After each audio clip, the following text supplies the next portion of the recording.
Hi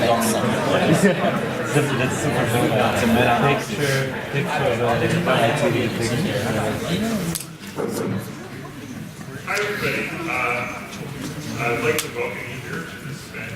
As Trump's changed the media, a very important panel discussion we're going to have today. I think it'll be a vigorous discussion with a number of excellent panelists and also our excellent audience here. And we can always rely on them for great questions and insights. I'm Mitchell Arnstein. I'm a professor of Russian and Eastern Studies here at the University of Pennsylvania, and for this year, and this year only, the faculty director of the Andrew Mitchell Center's speaker series on democracy in trouble. How many people think democracy is in trouble? All right, well, of course that's a self-selected audience, but I think you're probably right, and we actually put a question mark at the end of that, but then things went downhill after that decision, and now maybe we would revise the question mark. But in any case, the media is a very critical part in a democracy and a very critical part in holding leaders to account. And a lot of things may or may not have changed in the Trump administration, and one of them certainly might be raises the question anyway, has the media changed? Has the media environment changed? Are the media able to hold President to account anymore? And to discuss these issues, we have a really blockbuster panel today. I'm going to introduce first Jay Rosen. He is at the end there. He's Associate Professor of Journalism at New York University. He's also the author of Press Think, a weblog about journalism and its ordeals, which has had 2 million visitors. Actually, as of April 2007, so he's probably on 3 million now, or 4 million now. He also blogs at Huffington Post and writes for a number of publications, including New York Review of Books and Columbia Journalism Review. He had been, very briefly, a correspondent for the Buffalo Courier Express before being a graduate study as well. I'd like to introduce next Dr. Claire Wardle, who is a leading expert on social media, user-generated content and verification, and importantly earned her PhD in communications and an MA in political science from the University of Pennsylvania, which is one of our own. She is also the co-founder and leader of First Draft, the world's foremost nonprofit organization focused on research and practice to address mis- and disinformation. And she's, let's see, the First Draft is housed at the Rosen Center. No longer. It's updated. Yeah. So where are we going now? At New York City. At New York City. Okay, fantastic. Okay. So thank you very much for coming. We have, let me assume that you've lived in Argentina part of your life this month. And so he brings a different international perspective as well, and coordinates a Project Net, a study of consumption of news, entertainment, and technology in Argentina, Finland, Israel, Japan, and the United States. Last but not least is Zizi I almost got there. Papacharissi, okay. Who's professor and head of the communication department at the University of Illinois, Chicago. She has her PhD from UT Austin and is the co-editor, along with Professor Boczkowski, of Trump in the Media, a really great edited volume, of which some of these presentations come out of, with MIT Press that came out, I guess, this year or last year? It was last year, 2018. So having edited the book and having put out their excellent research, also not only the academic research, but also in the public sphere, and really been involved in this broad public discussion about how the media is reacting to the Trump phenomenon. I think we really are in for a treat tonight, and I've asked the speakers to speak for approximately 10 to 12 minutes, just give a brief crazy of what they want to say, because I found that in this type of audience, this type of format, we can really have a really rich discussion because of all of your inputs as well. And so be ready to jump up there, and raise your hand and get involved in the discussion. So thanks so much. And we're going to go in that order of Rosen, and then Wardle, and then Boczkowski, and Papacharissi. Okay, is this on? I think it should be on, but Did you want to do it here at the podium? No, or you want to... I don't. there we go. Okay, excellent, thank you. Hi everybody, thanks for coming out in the afternoon. It's great to see people I know. Has Trump changed the media? In some ways, yes, but not enough. That's my general conclusion. Before I go into that, I gave grades for press coverage of Trump. I want to say a little bit about what I do. I'm not really a journalist, and I don't really operate as a scholar either. I sort of work in the middle as a critic of the press, and I try to engage with journalists about how they can do a better job. I do these days a lot of my work on Twitter because the people who cover Trump are on Twitter. And a lot of them follow me, and I can talk to them, and so I work, I'm an academic, but I try to work in the public sphere and make ideas that journalists could use to actually do a better job. So that's where I'm coming from with these grades. So I thought what I would do is break apart the problem of how do you cover Donald Trump into parts, and then evaluate the press performance at each one of those things. So my first part is investigating Trump. And for this, I give national press, which is what I'm talking about here today, an A, because I think they've discovered a lot. And it's not just the big newspapers, the Washington Post and the New York Times, but or the Wall Street Journal, but also AP, Reuters, CNN, NBC, BuzzFeed, Daily Beast have all broken major stories that otherwise would have remained hidden. That's what I mean by investigating Trump. And I think there's two reasons why the press has earned a grade of A in this part of its job investigating Trump. The first is that there's a parallel investigation going on by the special counsel. And the special counsel doesn't talk publicly about what it's doing, and it doesn't leak either. And so that investigation is proceeding, and it's discovering a lot of things. There's no pressure release valve because they don't speak publicly about what they're doing. They don't really know what they're discovering, and so that information is slowly working its way into public through the press in ways that are mostly hidden from us because we don't know who the sources are. So that's one reason. The other reason why the press gets an A on this part of its job, investigating, is that the phenomena looks like other phenomena they know. Investigating whether Trump is involved in corruption, or investigating a big scandal like Russian influence on the election with a cover-up, looks like Watergate. It looks like something the press knows how to do. It looks like one of the most mythologized episodes in press history. And if you pay attention to political journalism, and this part of it especially, you see constant references to Nixon and to Watergate, because this part of the story is familiar. So that's one of the reasons they're doing so well in it. My next grade is for preventing Trump from becoming your assignment editor. And on this, I give the press a C. In the academic literature, we would call this agenda setting. It's a problem in covering Trump because there's received wisdom in Washington journalism that what the president says and what the president does is news by definition. By definition, it's a very common attitude in Washington journalism. What the president says, what the president does, is news by definition.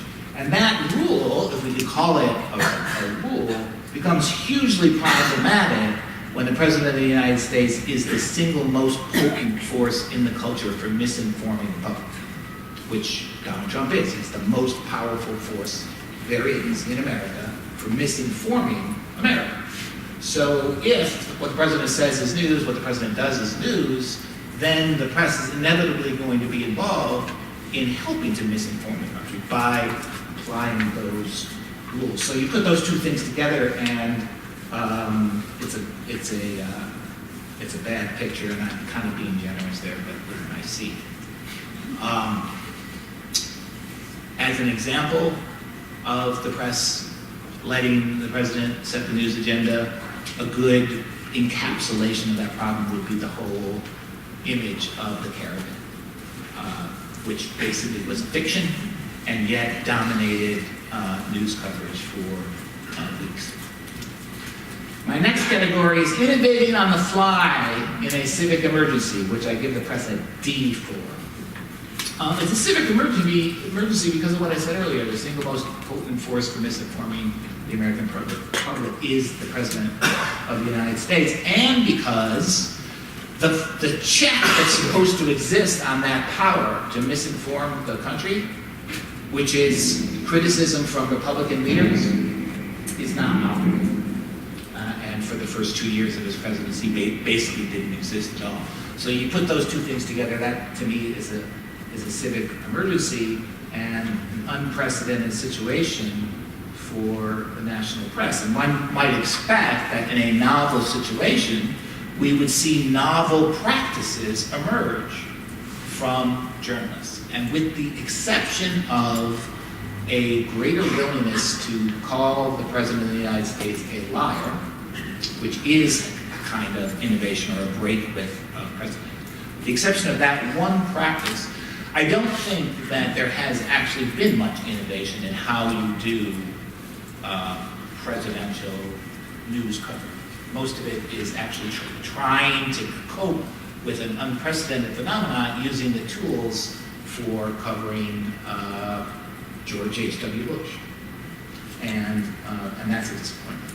So an example of this kind of inertia would be the White House Correspondents Association still conceives of its major role as fighting for access to the White House, when what that would be access to is the stream of misinformation.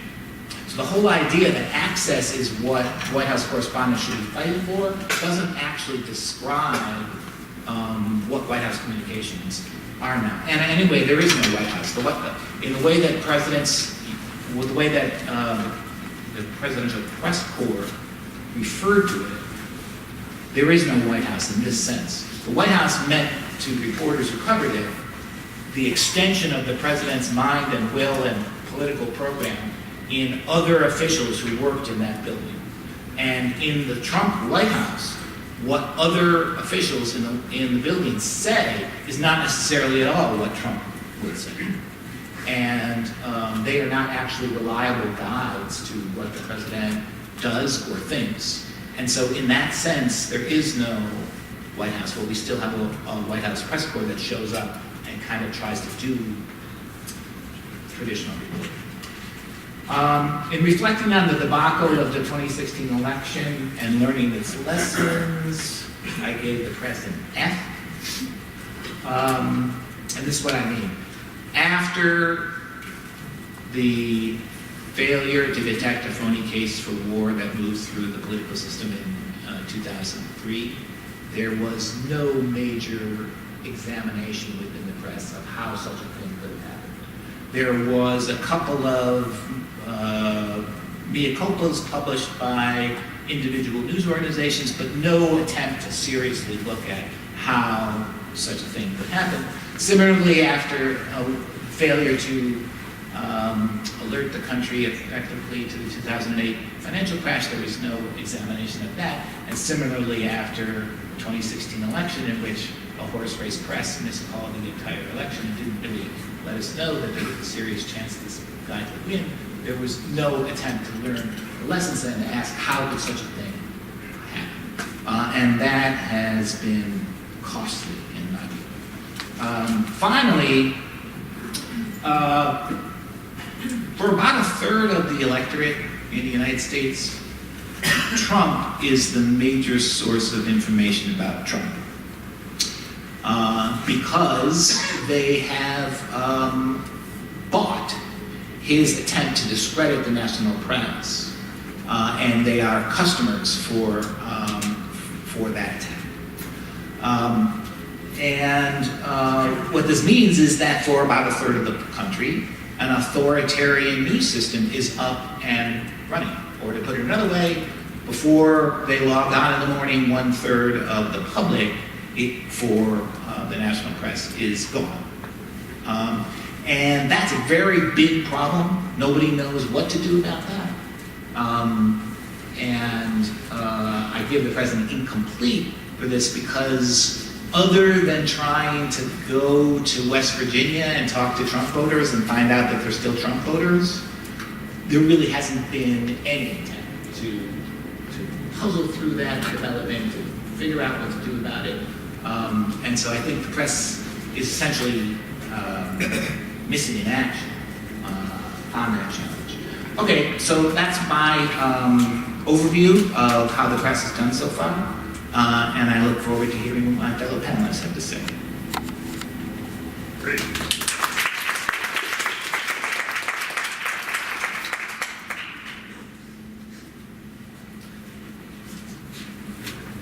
So I have some pictures, so you might want to play around.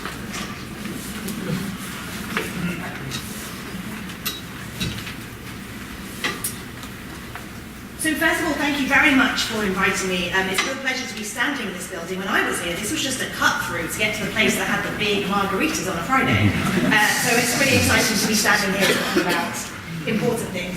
So I'm going to be talking less about necessarily how the media is responding to Trump, but the wider ecosystem and how Trump fits into that, and the challenges that journalists face. So of course, we have to start off with this moment, which was the day after the inauguration when Sean Spicer first time used visual evidence to show that actually it had been the most attended inauguration of all time. And I think that was when we all just dropped our mouths and took to Twitter to say we didn't quite see this happening quite so quickly. And certainly Glenn Kessler from the Washington Post is very busy these days, essentially fact-checking Trump. So to Jay's point, in modern eras, we've never had somebody who is pushing out so much misinformation every single day.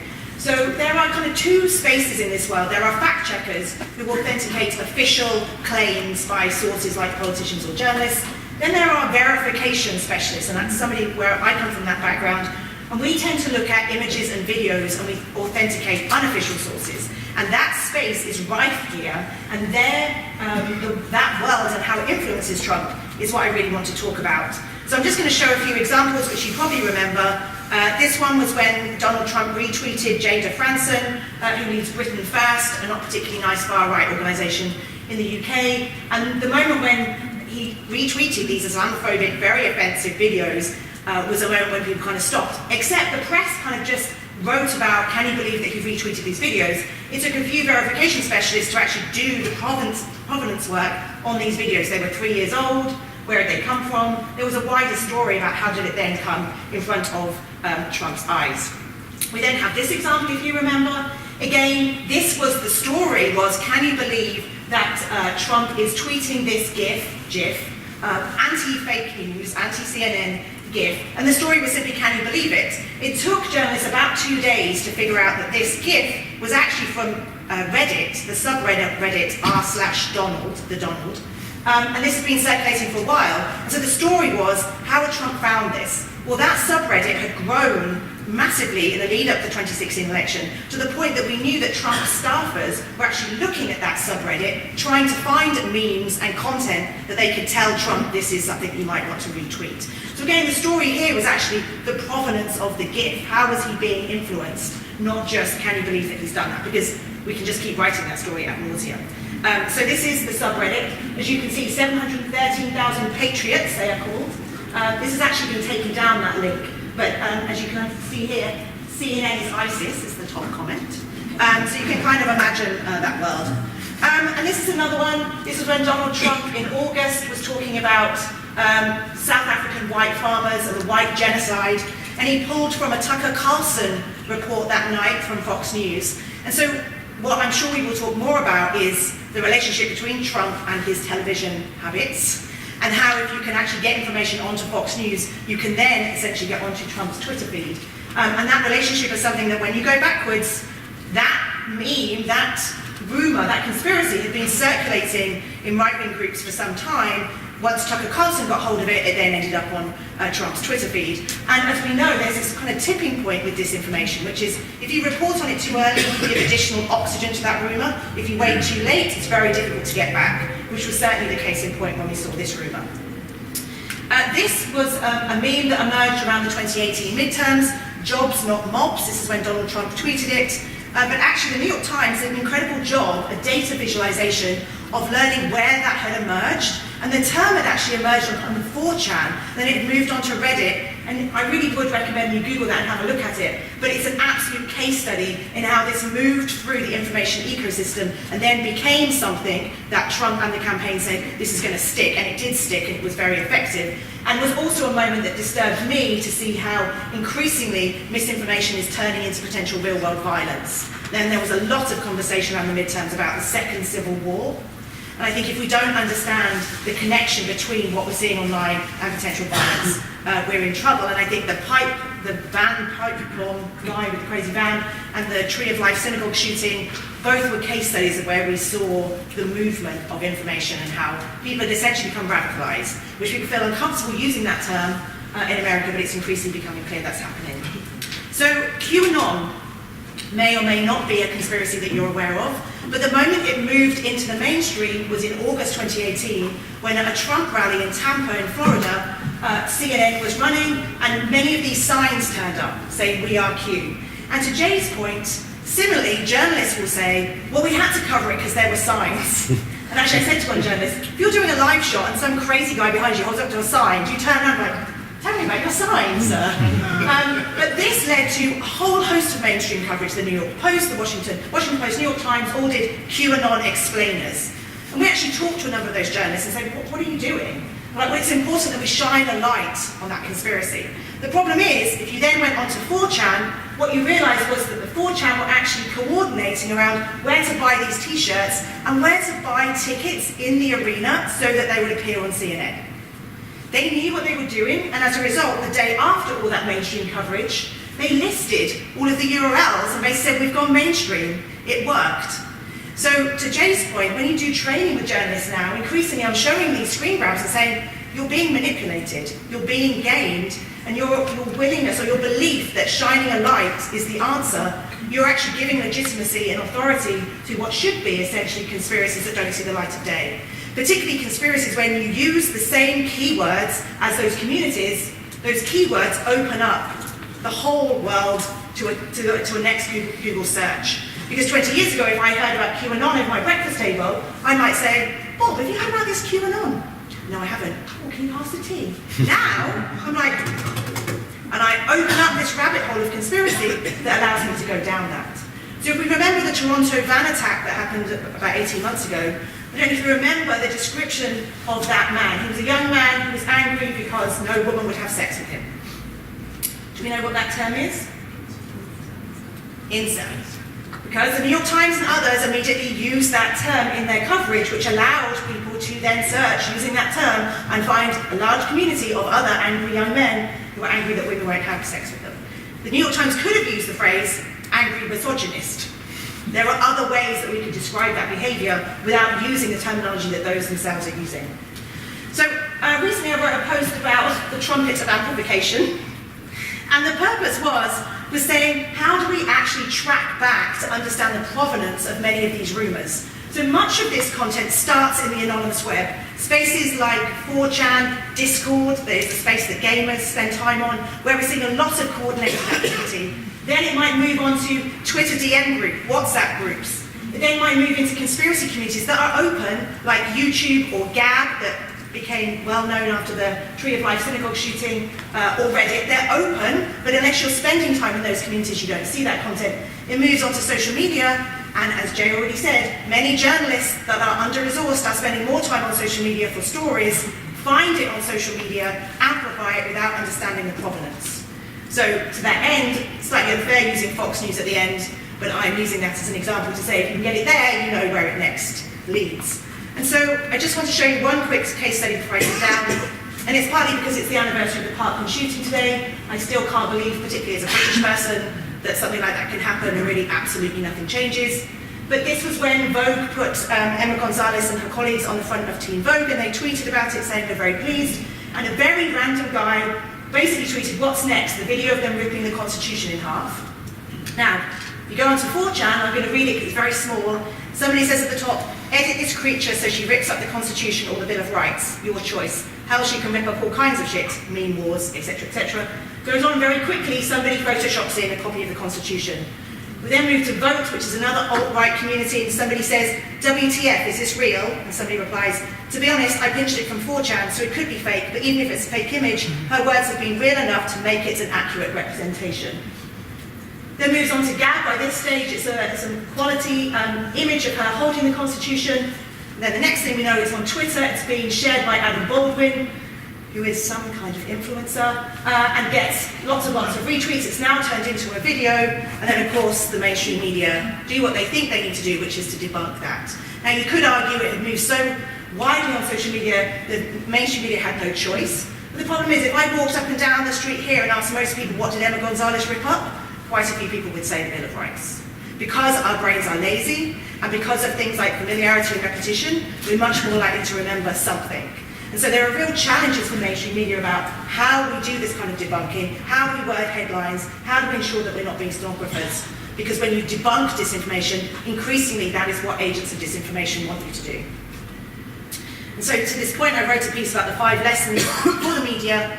And a big part of this is that newsrooms are wholly unprepared. Most newsrooms have got no ethics guidelines about whether or not they should even be in these spaces. If they are, what are the ethical guidelines about whether or not they should report on them? Most newsrooms have got no understanding of VPNs and personal security practices. They have no idea about their own privacy settings. They don't understand that their journalists are at risk from doxing and swatting. So we've got a real challenge here about simply how journalists do their work in this environment. This question about whether or not to give disinformation additional oxygen. To Jay's point, when you talk to journalists about this, they get very uncomfortable that you're potentially saying not to report something. And so we have to have this conversation. It's not censorship, but actually how do we think about responsible reporting in the same way as we have responsible reporting guidelines around suicide. Understanding the implications of a networked audience. Again, what keywords are you using that potentially send your audience down a rabbit hole because you're using the same languages that they are using. Not acting as stenographer. The most horrific tweets that we see are simply terribly written headlines. Nobody reads the actual fact check, they just read the headline. And finally, we know from the work that we've been doing the main frames around disinformation. And so I'm increasingly talking about inoculation, for example, the EU elections that we're coming up. We know what the main themes are going to be around election integrity, hate, conspiracy. Is there a way that reporters can think about potentially inoculating audiences ahead of time? So as Trump changed the media has changed, and I don't think that journalists have been ready for that. So this isn't all about Trump, but he has created an environment where disinformation spreads quickly, and it's created an environment where journalists don't know how to handle those darker forms of the web that are really, they understand that if they get that into Trump's fingers as he sits on the toilet at 6 a.m. ready to tweet, they've really won. And I think I would just say the media is still wholly unprepared 2 years on for the realities of the media ecosystem.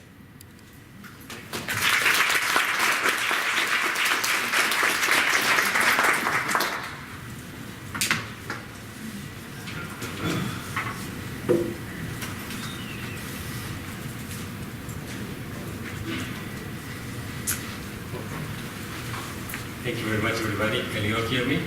Yes? All right. First, I would like to start by thanking my hosts for inviting me and fellow panelists who are scholars whose work I really admire, so it's really a pleasure to be here. And also to see some of my teachers in the audience, like Barbie or Joe, from whose work I have learned a lot, so it's really a pleasure and a privilege to be here. So for the next 10 minutes or so, I'm going to be drawing upon joint work with Celeste Wagner, who is a student here at Penn, and who has done a lot of what I'm about to present, has contributed greatly to it. I'm going to sort of draw from it to try to answer the question. So this interpretation is in part in mine, so you should if you don't like it. But here we go.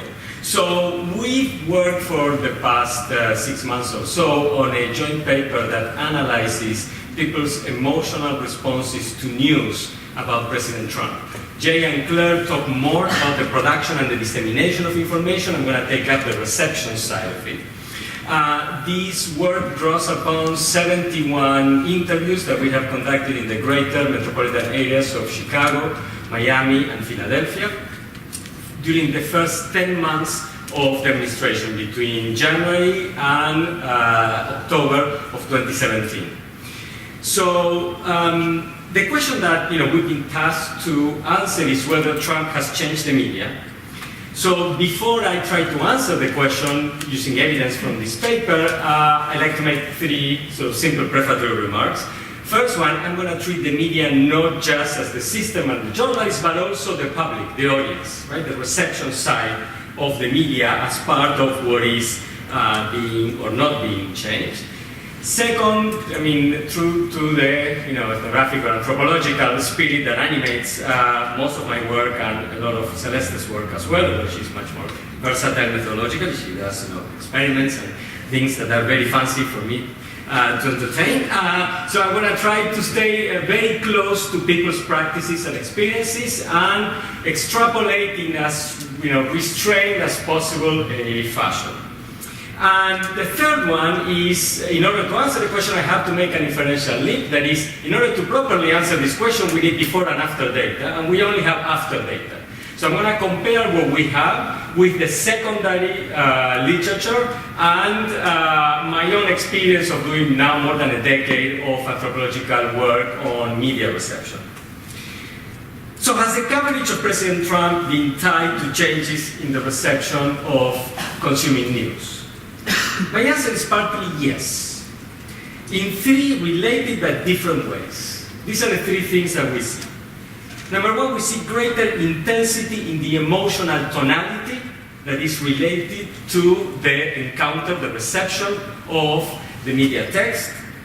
We see a much higher level of attachment to the coverage than what is typical, in particular in the case of public affairs news. And we also see much greater efforts at emotional and psychological self-preservation on the parts of the audience. Now, I will elaborate on each of these 3 in turn, but before, I'd like to start by sharing a brief vignette from the field. I know I only have at this point like 7 or 8 minutes. As you all know, every anthropologist is a frustrated storyteller, so indulge me for like a minute and a half with a story. About 2 years ago, I was in a coffee shop in a town in the state of Illinois, a town that had gone mostly Democratic in the 2016 presidential election, interviewing a middle-aged social worker. As Mitchell said at the beginning, this project is part of a larger comparative study where we are looking at news, entertainment, and technology consumption in 5 nations. So we always start the interviews with the same question, and then, things go the way they go. And the question is tell us about the last time you consumed news. So that's what I ask. Usually that leads to a conversation about the news that lasts between 5 and 7 minutes, maybe 10. Half an hour into discussions of consumption of news, which was 99.9% consumption of news about the administration, from a female voter that was enraged by the president's policies and communication practices and had clearly not voted for then candidate Trump, I was feeling a little bit overwhelmed myself emotionally. So I said, just to change the subject, do you like movies? This is another topic of the study, right? He said, yes, I like movies. Do you ever go to the movie theater? Yeah, I go to the movie theater. Which was the last movie that you saw? Do you remember? In the movie theater. Oh, Manchester by the Sea. Remember, have you seen this movie? Not the happy movie, right? So I said, and she said, what a relief. And then I said, and they said, 3 hours without news about President Trump. So this vignette encapsulates these three transformations. First one, the issue of emotional tonality. What we see in the interviews, and it was clear in this particular conversation, is an overwhelming dominance of negative feelings, right? That are somewhat visually very imperfectly represented by this word cloud. The three most common emotional states are anger, frustration, and being overwhelmed by the news. This applies to both ends of the ideological spectrum, but for different reasons. Liberals are upset about the president's policies. Conservatives are equally upset about media bias, what they perceive to be media bias. This applies more to the encounter or consumption of news on social media rather than traditional news media. And is, usually hard news is tied to, in particular again, public affairs news, is tied to negative feelings, but not of this intensity. This is very, very unusual in terms of my experience of talking to people and reading transcripts from the different countries. So the overall tone that you get from analyzing the transcripts, from talking to people, etc., is a tone of exasperation, right? There is an emotional texture, it's very, very crisp, and is very, very tense. Normally, when this happens in most countries that I've seen the data from and that I've been doing research about, this kind of negative emotional tonality is tied to a detachment from the news. People don't want to spend a lot of time with things that make them feel bad. But in this case, like in the case of the lady that I was referring to in my vignette, it is to the opposite. People can't get enough of it, right? And this is a relative novelty vis-a-vis what we know from the secondary literature and vis-a-vis what I've seen in other countries that do not have this particular leader as president. It is the kind of emotional connection that is typical of binge watching. So as Mitchell said at the beginning, the study looks at the interconnections between entertainment, news, and technology consumption. And what you see when people talk about serialized fiction, in particular on Netflix, is a sense of, I can't get enough of it. I know I should go to sleep, one more episode of Breaking Bad. As you know, a new episode of a popular thriller on Netflix is the median viewer consumes it in 4 consecutive days at the tune of 150 minutes a day. That's very atypical for news. The average consumption time for a top 50 digital news website in the US is 2 minutes and 24 seconds for the entire visit, versus 2 hours and 30 minutes for Breaking Bad. And I'm just talking about Breaking Bad. If you are Orange is the New Black, etc., you get a sense of how much people are spending on Netflix. So this is very unusual. This level of attachment is very, very unusual to the news, in particular to public affairs reportage. Maybe for soccer coming from Argentina, it would be normal, but not necessarily for national news. And in relation to this, what we see is much greater awareness of the negativity of the emotion and the time spent on, and a heightened sense of self-preservation, emotional self-preservation. Like, I really would like to spend more time, but I shouldn't because it's bad for me. It's like, somewhat traumatic, and I'm exaggerating, but not quite, in terms of the self-perception of the effects of spending so much time on these kinds of news. And people also give us information about much more elaborate practices of self-preservation than what you normally see, which is what I just applied. People have all kinds of routines for dealing with this. So why is this happening, right? The question that has convened us today has a strong connotation of causality. It assumes, perhaps, that there is a causal agent, which is President Trump, and then there is a dependent variable, which is the media. So, are these sort of changes that we've observed the result of the president's policies and/or communication practices?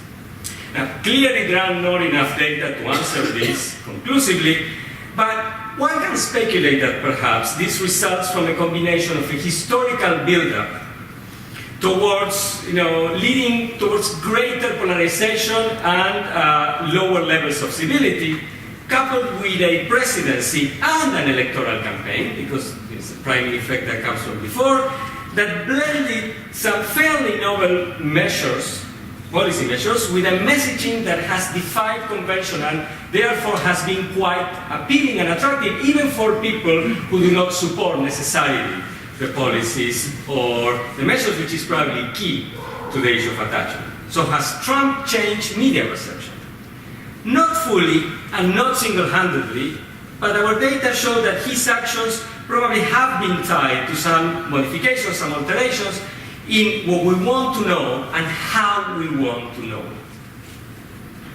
It's definitely, worth keeping an eye on it. We don't know whether this is a fleeting development or something that will last. But if it lasts, probably it will affect not just our patterns of news consumption and modes of receiving and making sense of media texts, but also our modes of coexisting as people and as a polity. Thank you very much.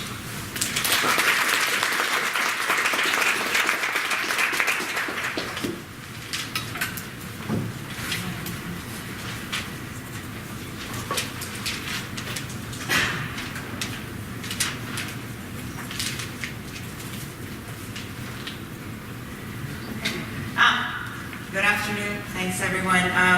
It is a pleasure to be here, as Pablo said, with co-panelists whose work I've long admired, and in the presence of respected colleagues and a group of listeners who are interested in having this conversation with us. So the question that drives this panel and that Mitchell asked us all to respond to is, has Trump changed the media? That is a broad question. Which media? Saturday Night Live, for instance, has changed. It's become infinitely funnier. And Twitter has been completely resurrected because it was tanking. But has Trump changed the news media, the US-based news media? My answer to that would be a firm no. Our media in the US, our news media in the US, are not reflexive enough to adjust so quickly. For a number of reasons that involve the sociology of news, the economic infrastructure of the news ecosystem, and the insights, but also the limitations of the objectivity paradigm that has dominated US source journalism for some time. So we have 10 minutes each, and that is all I can say about that, and matters that take semesters and several books to cover. But I want to make this point, and that is that President Trump has not changed the media. On the contrary, has shown savvy at exploiting weaknesses of the attention economy that drives all media. For the most part, politicians are uncomfortable with the manner in which media like radio, TV, photojournalism, etc. blur public and private boundaries. And social media amplify this overlap between the public and the private spheres, leaving many politicians at a loss when it comes to making use of social media. President Trump, on the other hand, appears to be quite comfortable with the overlap of the public and the private sphere, and quite adept at using social media, not just as his personal PR Uber agent, but also as a way to energize publics that he connects with, and also energize publics that he aggravates, that he annoys. How does this happen, and what is it about the structure of news that further empowers him? A few years ago, I embarked on a line of research that was designed to understand how Twitter functions as a news storytelling platform. This was around 2010. Twitter was a very different medium back then, and it supported mostly community-oriented conversation among friends with some snark, its peculiar blend of mass broadcast polyphonic communication that emerged out of typically what were one-to-one, one-on-one dyadic conversations. There was a lot of speculation about how news organizations might use this medium, and also about how citizens could put it to work. And then came the Arab Spring and the Indignados movements and Occupy, and showed us the part that Twitter could play in helping tell the stories that the stories of movements rather, that media institutions were not prepared to understand. There was a lot of talk back then on whether social media, and mainly Twitter, made these revolutions. And what a useless conversation that was. Change is gradual, and revolutions are long, and they have to be long in order to attain meaning. And sometimes revolutions lead away from and not toward democracy, as we have seen. So no, social media did not make those revolutions, but the revolutions definitely made social media. And in so doing, they reinforced this branch of news that I call affective, with an A. So what is affective news?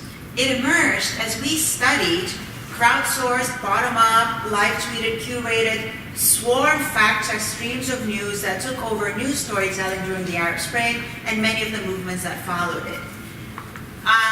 We understand affective news as a mix of live-tweeted news reports, drama, fact, opinion, all blended into one, to the point where discerning one from the other is not possible, and doing so kind of sort of misses the point. It's not something new, this trend, but it is amplified by social media. What is then affect? And why do I term this brand of news as affective? So affect is not the same as emotion. These were not emotional news reports that we were reading. Affect is this sensation that you feel before you experience an emotion, and before your cognitive mechanisms kick in and help you label that feeling as an emotion. So when you tap your foot to a song, that is an affective reaction. When you hum a song, that is an affective reaction. When you nod along, not to indicate agreement, but just to indicate that you're following, you're listening to a conversation, that would be an affective reaction. What does affective news read like? Well, it's short, report-like, with some opinion and drama thrown in about less than 200 characters, and above all, it's always intense. Affect is not feeling. It's about the intensity with which we feel. It is the difference between me poking you versus pushing you versus shoving you to the ground. It is the difference between, think of it this way, it's the difference between a caress to the cheek and a slap to the face. So it's the same gesture that we're talking about, but applied with a different intensity, revealing a different intention, producing a completely different result.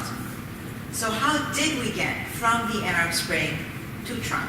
How did we get from the caress to the slap?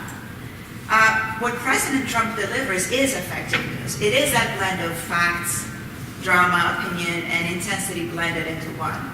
And the problem is that not only is it delivered, but it is reported as news. Because news organizations have taken to the habit of reporting Trump's tweets as gospel, a habit that many of my co-panelists talked about, and a habit that news organizations took on during the primaries and have yet to drop.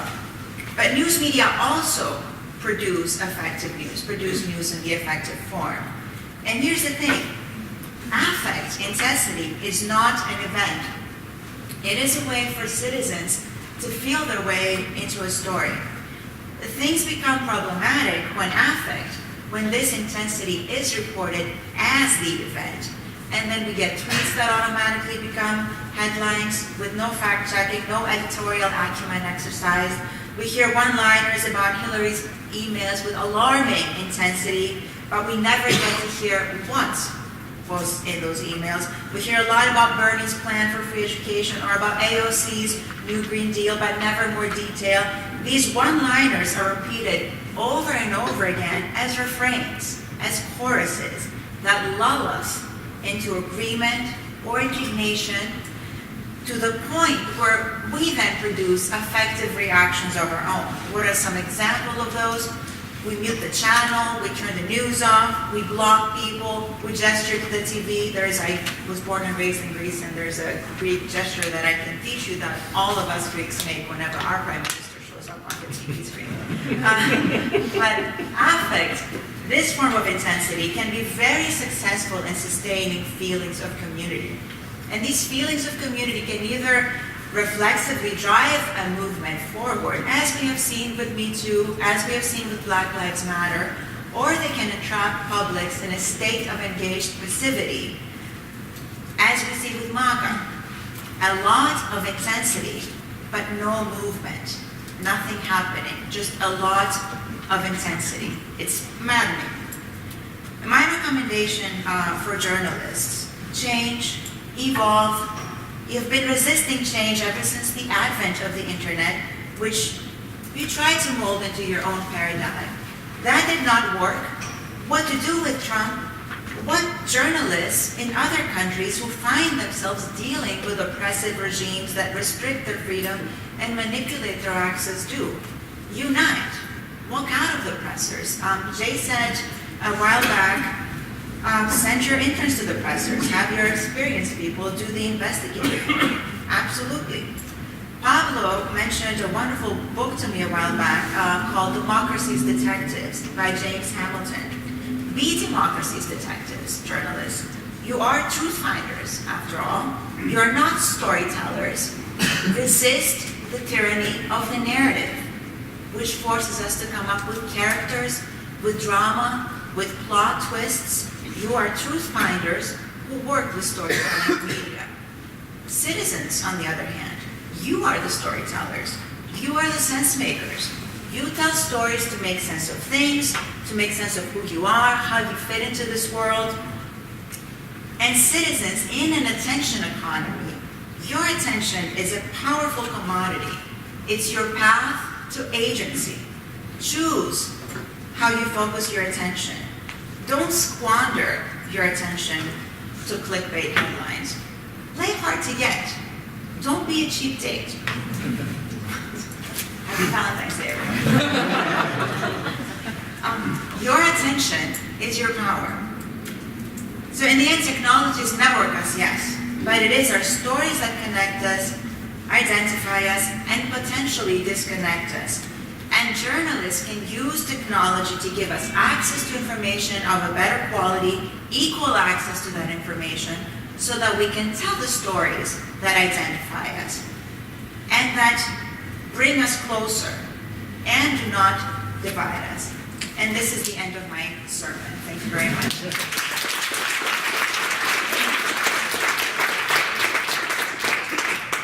So after all going to church for Valentine's Day, we are going to engage in this discussion. I'm just going to stand here and I guess call on people, but you're welcome to raise questions. I mean, I'd ask you to, we do have a microphone we'll bring around, but I'd ask you to keep the questions brief, more questions than comment, and direct it to one or more of the panelists. As again, we'll be very slow on that.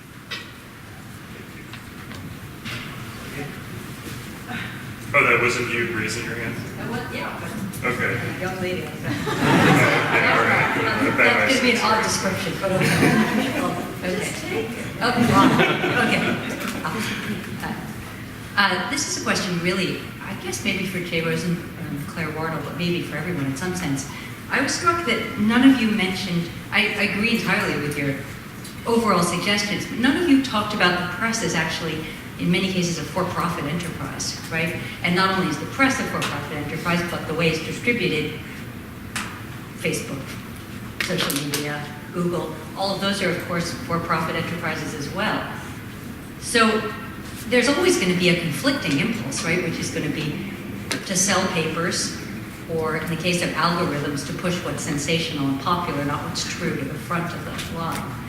So I guess one question would be, is there any way to, I mean, do we just simply have to ignore that fact, or is there a way to combat it? Is there a need for kind of regulation that would, in some sense, address the fact that there's not that much incentive for any of these press outlets or media, TV, anything, to prioritize accuracy, truth over disinformation, misinformation, as long as those are sellable? Great question. Who wants to take that, or does it make economic sense to be a It's truth not teller? directed to me, but I'll just say, I can start. Please, I'll yeah. just say Yeah, but speaking from something my, very short. yeah, we have this. Okay. I will just very quickly say that I think that's just the thing. We're coming slowly to the realization that the press cannot continue to operate as a for-profit institution. It might be more beneficial as it operates under the dynamics and the utilizing the economic infrastructure of a nonprofit institution. And a nonprofit institution makes enough to pay its own employees, but it has a completely different infrastructure. Now, when I say that in meetings with executive, I won't name any names, executive editorial teams of major newspapers, I get a snarky remark back, which is, we have always been a nonprofit institution. We've never paid enough. But what I'm suggesting is a change to the economic infrastructure of news institutions. And faculty here, Victor Picard, have made a similar argument. I think this is a complex question. On the one hand, there's no doubt that the commercial nature of the major media institutions in the United States was a factor in the enormous attention and news coverage that Trump got as he rose from that elevator ride to the nomination and then to the presidency. And the fact that he was good for ratings was definitely a factor in the kind of press treatment he got. So, for example, during the campaign, you may recall this, on Sunday, Trump would sometimes call into all 5 major talk shows and be a guest on all of those shows together. Ordinarily, that's something that Chuck Todd wouldn't allow. He would say, if you're not willing to come on my show, you're not going to have a voice on my show. But instead, Trump is sitting there in Mar-a-Lago or in his apartment, and he's on all of the shows at once because they all felt they had to have him for commercial reasons. And so there is a direct connection between his spectacle and the economic priorities of media institutions. But on the other hand, as a student of the press, I also know that there are zones of autonomy within professional journalism where journalists decide what to do based not on the cash register and marginal gains in revenue, but based on their own sense of their role and what is important. We just had a really interesting example of this this week where CNN decided that it needed a town hall with Howard Schultz. He's not a declared candidate. He doesn't have a network of support. He's not doing very well in the polls. And so it's kind of a curious decision. So I started talking about this on Twitter, which is pretty much what I do. And lots of people who follow me explained it the way that I knew they were going to explain it, which was ratings. They just want ratings. As it turned out, that particular hour on CNN ran 3rd in the ratings behind Fox and MSNBC, so it was a loser. And I don't think that's why they did it. They did it through some notion of what their responsibility is, some idea about how we're covering the campaign. And so both things are true. These are commercial institutions, but within them there are zones of autonomy where journalists make decisions based on their ideas about journalism and public discourse and what they're supposed to be doing in a fourth estate sort of way. And there's no doubt that Trump benefited as a kind of media property himself from his popularity as a show, but lots of things that the press does in covering him don't have any commercial logic to them at all. They have a news logic to them. And also, just very quickly, in an age of algorithms, when you have 25 news organizations all reporting on the same tweet every morning, actually the algorithm doesn't serve you up 25 versions of the same story. It just serves you up 1 or 2. So what we haven't seen is newsrooms actually, what would be great is if they collaborated to say, we're going to switch this up so that actually we do more deeper investigations into other topics as opposed to all swarming towards certain things. But they're still searching for clicks, but in an era where most newsrooms haven't necessarily they do understand this, but to change behavior would be too great. But it is ironic that every morning we have the same stenography about his tweets, and because of that we're getting a whole host of stories that aren't getting covered that should be. So. Just one quick data point that the presidency has been very good for the media outlets in the opposition. The market capitalization of the New York Times, for instance, went from 1.8 billion the day before the election to over 4 billion now. So it has grown by 110%. So there is an interesting logic there going on that will be worth unpacking. Fantastic. I think we're going to go to the younger generation now. This is. Thank you, everyone. Thank you, everyone, for your comments. I kind of want to piggyback off of that last question, but kind of take it in a different direction. I could not disagree more with some of the answers that were just provided to that question.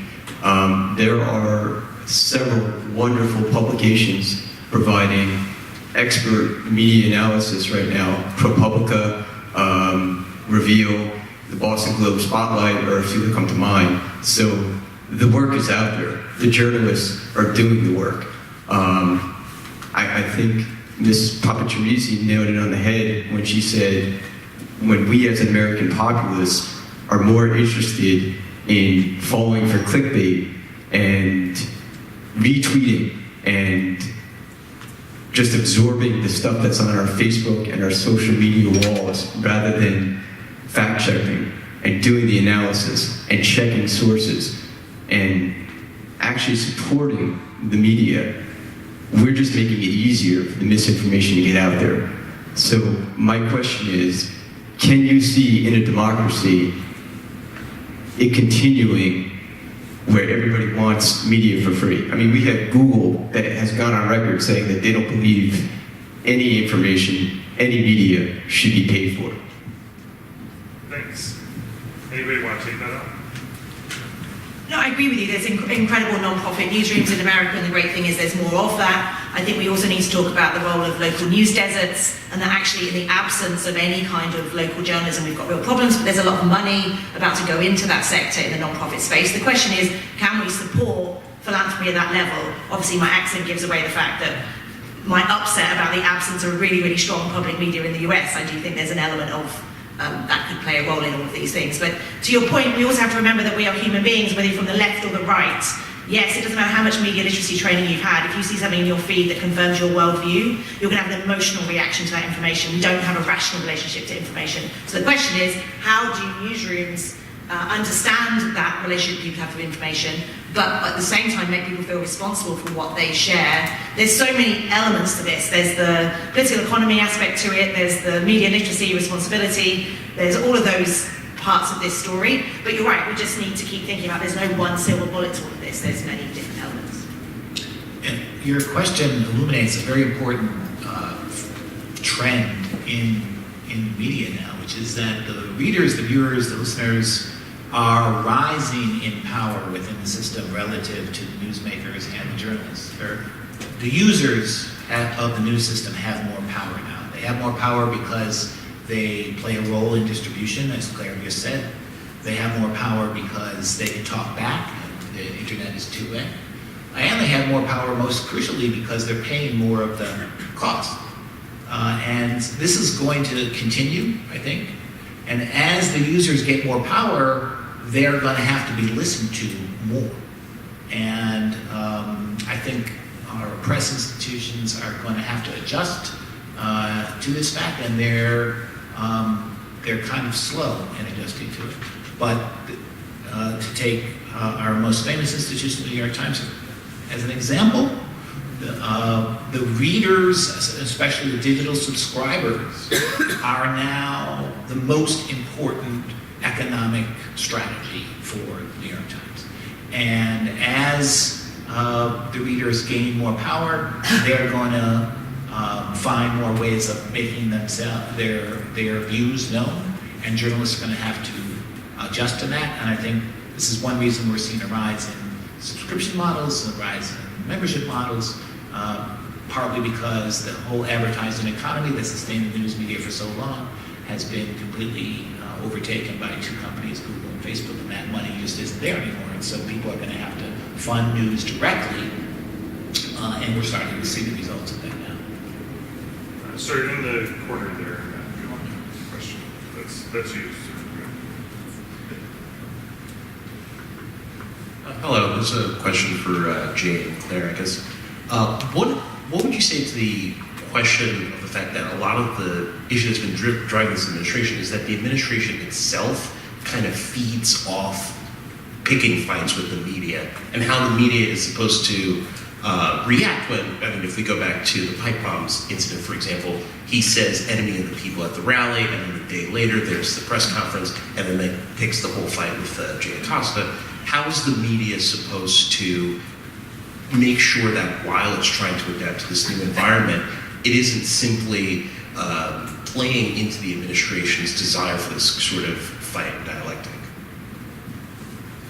I think the media is doing the right thing, which is, just the other day the BBC cameraman was attacked. I think it's hard not to see the connection between the language coming out of the White House and the supporters at the rallies. But I think it would be very easy for the media to take on an activist role in this space. And I think instead they're not necessarily playing up to it. But it's not just the US, it's globally we have real problems with attacks against journalists. And to see it happening in the US is particularly troubling. I would like to see more journalism organizations do more to understand that in the US, we're in a place where there needs to be more action, but I think the journalists themselves can't play the role of, and you see some journalists getting into this onto it themselves, which is the challenge of a news organization when you have individual journalists. How do you remain impartial? There's much bigger conversations here about how a journalist should play in a space where ultimately Trump is acting completely differently. So how should journalists evolve? But I would get worried if we were in a position where journalists played up directly to it. I think journalists are just doing their job, turning up to press conferences, covering in the way they need to do. But it's very upsetting to see the language here, which is being mirrored globally. Can I jump in just for a minute? I think it would be important to have a little bit of a comparative perspective, as Claire said, and also historical perspective. That relationship is not unique to this moment, and it's not unique to this country. In the American hemisphere, it was probably debuted by former president of Venezuela, Hugo Chavez. Chavez, about 20 years ago, when he was in power, after a brief honeymoon with the media, discovered that the media had such low levels of credibility that it was profitable from a strategic standpoint to constantly attack the media. And that really furthered his public image and his support within his constituencies. The strategy, because it was successful, it was mirrored by a number of South American presidents. Correa in Ecuador, Morales in Bolivia, Kirchner and Fernandez in Argentina. And so it's not, it's maybe novel to the States, but it's not new to the hemisphere. And it is done because it is successful, like negative campaign. They don't like to do it, but it still works. So that's one reason, cynically, why it's done. Now, over time, it does have very important consequences for the polity, and it does have very important consequences on the reception side, because the population gets divided and loses faith in the system as a whole. Right, so that's the concerning aspect, one of the concerning aspects, in addition to the safety of the journalists themselves. I'd like to add something too. This whole discussion of impartiality concerns me, because I think it's what got us into this whole mess. There's many different ways to do journalism and to practice journalism. There's not just the paradigm of producing journalism within the objectivity umbrella that dominates U.S. sourced journalism. One of my mentors, who actually died this past week, used to say that if you're a journalist and one person is telling you that it's raining outside and another person is telling you that it's not raining outside, your job is not to quote both people. Your job is to look out the window and find out if it's raining. Just very quickly, so I'm not misquoted, because the BBC is dying right now about their coverage of Brexit. And I think impartiality, which is we've had 30 seconds of a guy on this side and 30 seconds of this guy, that's not journalism. But I think this idea of, if we're covering Trump, how to do it in a way that doesn't just give oxygen to a number of people out there who are desperately looking for anything that's a weakness that allows them to say. Absolutely. It's been the same thing with the Brexit coverage, I think. And the problem with that is that it's been shallow. It's just a very flat form of news. Just again, the headlines with no substance, no depth, repeating the same refrains over and over again, which produces this intense effect, but it's not really satisfying information, meaningful information for people. Yes. Thank you. I have two short questions, and the more we discuss, more questions are popping in. But on this last point, are we not talking about the difference between coverage and analysis? Journalists who want to be impartial, they feel I also attended Northwestern as a journalist. We were taught, get both sides of the story. And somehow we saw that during the campaign on CNN. We need to get both sides represented, even though if you want to think about it, one of the sides was nuts. But yet the journalists had to provide airtime to both sides. So that's one, more a comment, coverage and analysis. Who has the knowledge to actually analyze and say, it is indeed raining outside, as opposed to being safe and saying, person A says it is, person B not. But my other question is piggybacking on what was said earlier.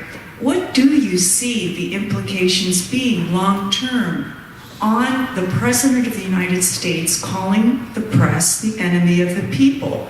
I'm horrified at that. Both what the implications are for the safety of journalists in the United States and abroad, and also for citizens. What are the implications? And who needs to rise up and say, stop, that's wrong? Is it academia? Is it universities? If the media can't stay up and say that, you have these attempts where the New York Times tries to go and talk to Trump and say, do you realize what you're doing? And so what are your thoughts on that? Because I feel it's like, shouldn't we take some action as opposed to saying, this is a depressing situation? Thank you. Well, I tried to suggest in my remarks that the first responsibility for taking action against that is the Republican Party. Ordinarily, when a president starts to break down democracy's guardrails and violate democratic norms, the pressure to correct that is going to come from members of his own party who themselves are trusted by the people who trust the president. That's the way political science would say it should be done. But that has been missing since Trump was elected.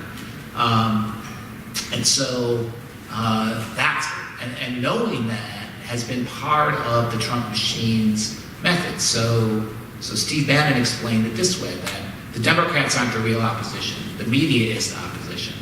And the way that you deal with the media is by flooding the zone with shit. Right? That's his explanation for it.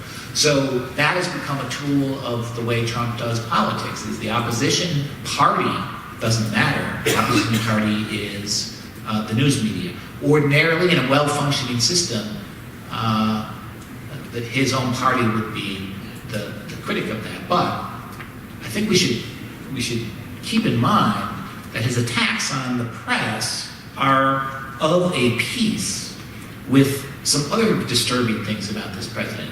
His rejection of the briefing in the morning, his put down of diplomatic expertise, his war on the intelligence community, his disrespect for government professionalism at every level, and his attempt to and successfully purge his cabinet of people who would stand up to him. But all those things are really part of the same thing, which is a person in power who's trying to rule without any sort of factual check on him from the press and from every other institution in the government that might provide it. And again, that kind of situation, the only real counter to that are critics within his own party, and they have been silent. I wanted to add that I'm perplexed by the passivity of U.S. media. I think there's countless examples of regimes around the world that are oppressive to the press, that restrict the press's freedom, and we can learn from those examples. I am surprised that despite the way the press hasn't been more proactive or reactive or united in the response to the president. I don't know what things were like in Argentina when you were growing up. When I was born, there was a dictatorship in my country, a soft dictatorship, but a dictatorship nonetheless. And the press united to express its opposition on restriction of freedom of the press among other kinds of freedoms. But my faith, I place my faith in the small organizations, small news organizations that are well poised for innovation. There's an article, I think in Science magazine, on the cover page. It's by James Evans and some co-authors. He's a social computational scientist from the University of Chicago. He's done some interesting work that shows that small teams lead to innovation and large teams are important for development. So I believe in ProPublica and even smaller teams to drive innovation and change things, and then for the larger teams to develop that innovation further. It's just quick remark, which shows part of my background. So coming from Argentina, I wouldn't expect the Republican Party to speak up, but I would expect the Democratic Party to speak up. And I'm not a political scientist, but it's noticeable the lack of leadership from the Democratic Party, which makes easier to put the media as the opposition, which is again what Hugo Chavez did, right? So, which shows that these strategies do not have political or ideological color, they are just strategies used on the left and on the right. So I think it's, we might want to ask when is the Democratic Party going to wake up? Maybe for 2020, although I doubt it. I think probably it's going to be for 2024. And again, I'm not a political scientist, so maybe not that.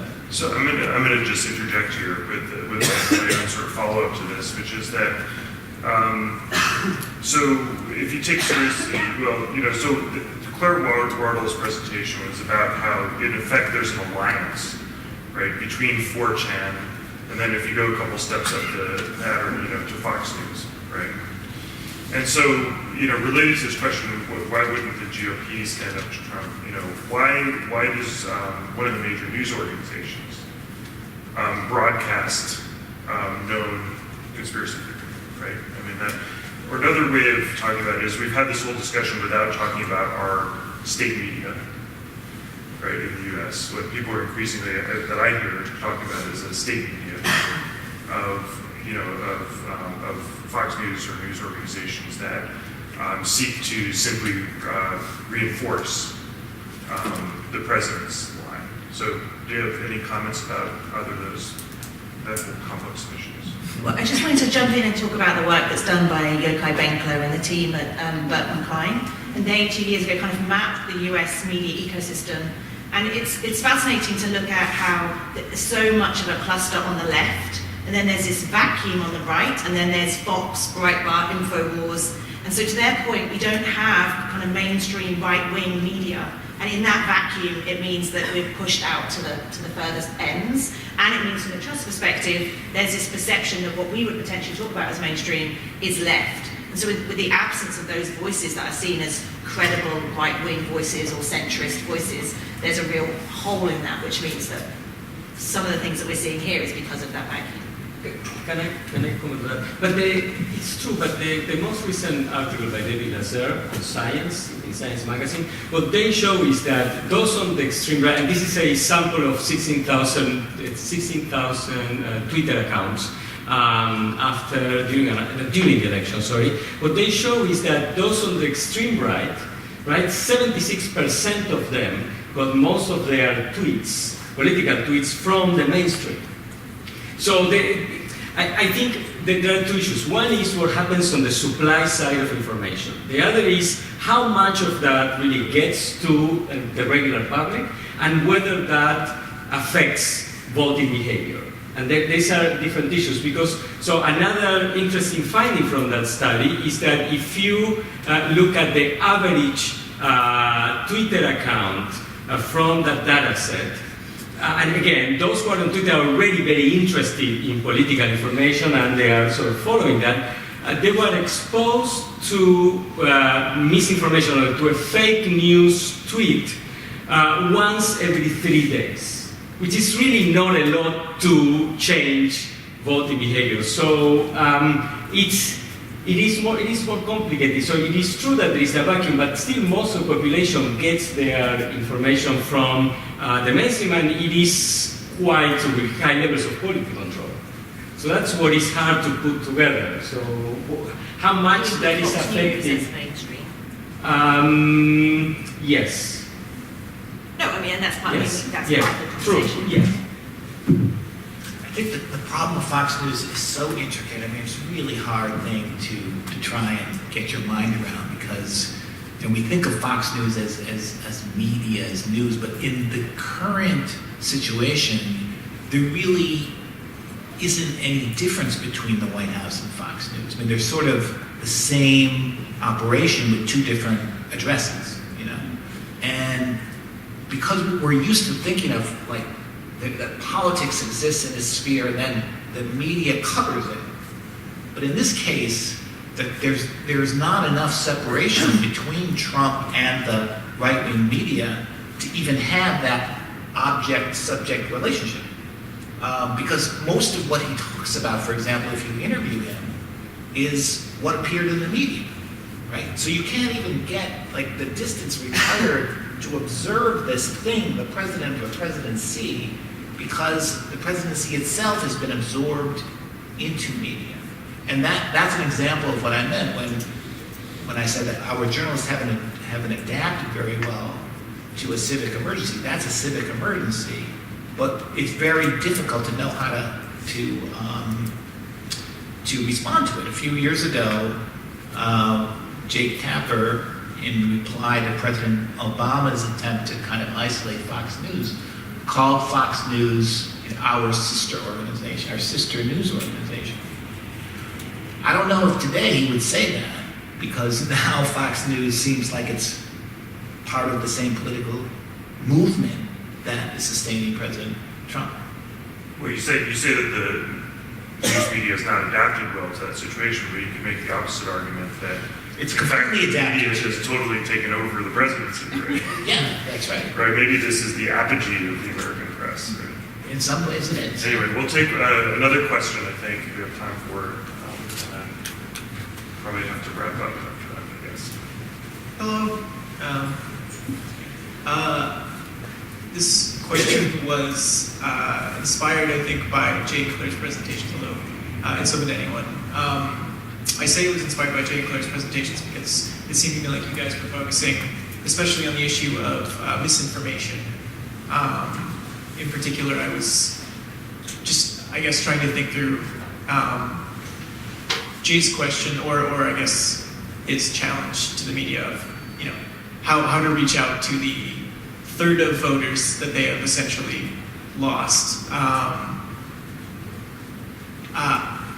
a pretty regular browser of r-the Donald, and it might be the brain poison that I've sustained through that, but it seems to me like most of the people in that organization who I consider part of that third,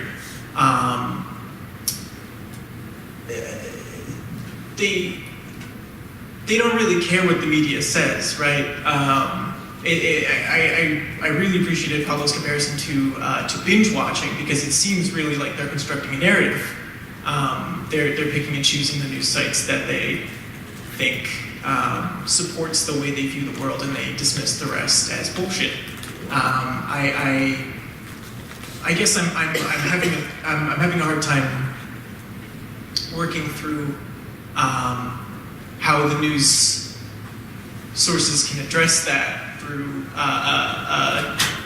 sharing certain information with people, how they can correct the problem of misinformation when it seems like a significant portion of the public wants to be misinformed. And I was wondering if any of you had any ideas. Well, I'll just say this, I'll let Jay finish up. But I mean, if I've been kind of depressed on this panel, I think it's because I spend a lot of time in these spaces. So when we have conversations at journalism conferences about what do we do to rebuild trust? And I spend 10 minutes in these spaces and you'll realize Way beyond that. it's way beyond that. And so The ending of the fairness doctrine was the beginning of the rise of talk radio, which was the beginning of this sense that you could choose media that spoke in ways that reinforced your existing positions. And it's got worse and worse and worse. And so I think when people say, how do you do the work that you do? It's like, because I still feel that there are people in the middle that I think we can do good work with, and we can really improve the kind of journalism that we're doing. But I do particularly worry about younger audiences who are a long way away from the kind of habits that I think senior editors are trying to cultivate. Like, well, how do we make sure that they have a New York Times subscription in 10 years' time? There are many young people on the internet who find, YouTube, we haven't discussed YouTube or Instagram, who are both fly under the radar of regulatory conversations, but really are both cesspits of conspiracy and other things, which, YouTube is the world's biggest search engine for young people. Things like PragerU, if you search for whether it's Holocaust denial or social justice warrior, put those search terms into YouTube, you get a whole host of content from PragerU that's telling you it from a particular perspective. But it looks professional enough that people assume it's some kind of news outlet. So to your point, just to say how there's a reason that, the Donald has as many readers as it does. They tend to skew young and male. And I do worry about, there's a whole generation of young men who are not consuming any mainstream media, but would, if I had a conversation with them, would tell me all sorts of things about the government shutdown and the caravan and what we're doing with Iran, but do not come up against any traditional media. And I don't really know how we pull back from that. I don't know how we pull back from a situation that 1 and 2 every day is MSNBC and Fox for a reason. Because as humans, we are drawn to media that tends to reinforce our worldview. So that's not a solution, that's just an end on a depressing note. Well, one solution, sorry, I think Jay might Jay, have to know. No, nothing to add. Nothing to add. Bad issues. Yeah, I feel like, one solution obviously is we need better media education. And so I want to do my part in thanking the panel for educating us today about this really, really critical issue. So thank you so much for being here today.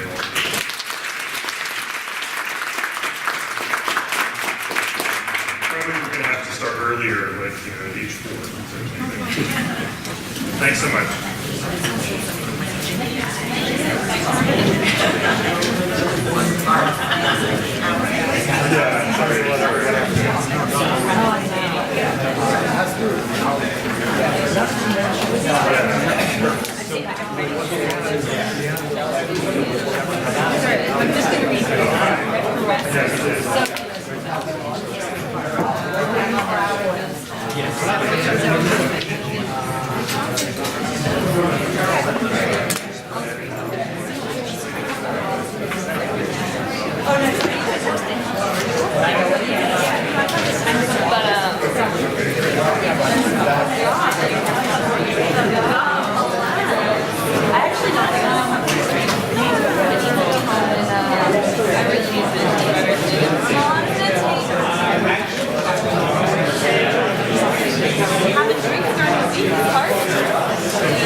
Thank you.